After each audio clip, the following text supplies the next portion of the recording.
Alright guys, a quick one. Here, I'll detail how to hide an Unhide secure folder on Samsung Galaxy A54 control center.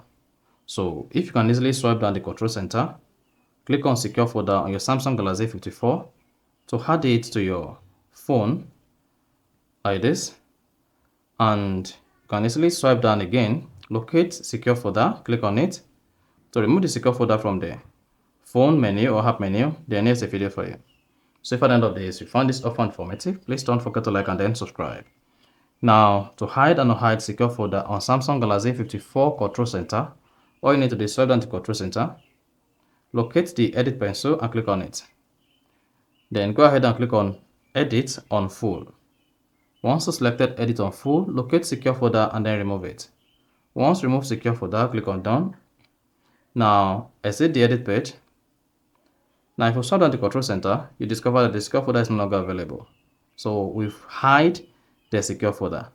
Now to unhide the secure folder or add the secure folder to your control center on your Samsung Galaxy A54, all you need to do is click on the edit pencil, click on edit full, then locate secure folder where you see available buttons.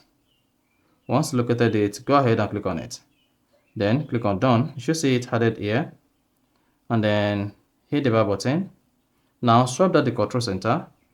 If you swipe through the control center, you should see the secure folder. You can now go ahead, click on the secure folder and then remove it. So that's exactly how to hide and hide secure folder on Samsung Galaxy A54 control center. So if you found this offer informative, please don't forget to like and then subscribe.